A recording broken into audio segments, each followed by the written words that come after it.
দর্শক, রাজধানীর গুলশান ২ নম্বর রোডের ১০৮ নম্বর রোডে দুটি চায়ের দোকানের ভেতর থেকে মোহাম্মদ রফিক ও মোহাম্মদ সাব্বির নামের দুই ব্যক্তির গলাকাটা লাশ উদ্ধার করা হয়েছে। সেখানে রয়েছেন সহকর্মী রাব্বি সিদ্দিকী। যাচ্ছি তার কাছে। রাব্বি, এই দুই হত্যাকাণ্ডের কোনো কারণ জানতে পেরেছেন কি? শাওন, আসলে এখন পর্যন্ত এই যে দুই মরদেহ পাওয়া গেছে, সেই মরদেহের সুরত হলের কাজটি করছে পুলিশ। এবং এখানে এই চায়ের দোকানে যারা চা খেতেন, আমি ঠিক চায়ের দোকানের সামনেই আছি।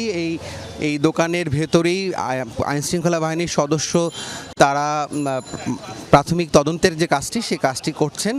এবং এখানে মানে এই চায়ের দোকানে অনেকেই চা খেতেন, এলাকাবাসী তারাই কিন্তু পচা গন্ধ, মানুষ পচার গন্ধ পেয়ে তারা এখানে ছুটে এসেছেন। কেন, কী জন্য এই হত্যাকাণ্ড, কেন এভাবে লাশ পাওয়া গেল, এগুলো এখনো পরিষ্কার না। আপনারা কি এই দোকানে আসতেন? হ্যাঁ, আমরা কন্টিনিউ এখানে চা খাইতাম। আর এই কাকা আমাদের সবারই পরিচিত।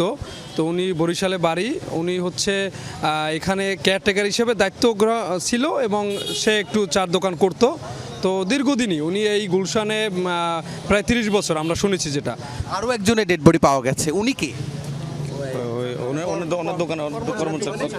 কর্মচারী। কেন, কি জন্য, কি কোনো তথ্য পাওয়া গেছে? না, এখনো কোনো জানা যায়নি। তথ্য পাওয়া যায়নি। শাওন, আপনি বুঝতেই পারছেন, মাত্র কিছু আগে আমরা জানতে পেলাম আইন শৃঙ্খলা বাহিনী সদস্য যারা আছেন তারা কিন্তু এই যে চায়ের দোকানটি একটু দেখানোর চেষ্টা করি, ভেতরে আটকা, এখানে কাজ চলছে, প্রাথমিক যে তদন্তের কাজ সেই কাজটি চলছে।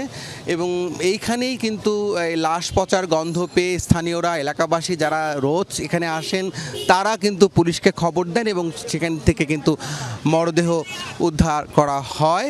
এখন পর্যন্ত প্রাথমিক তদন্তের কাজটি চলছে। আরও বিস্তারিত শাওন আপনাকে পরে জানাতে পারবো। নিশ্চয়ই রাব্বি, ধন্যবাদ আপনাকে।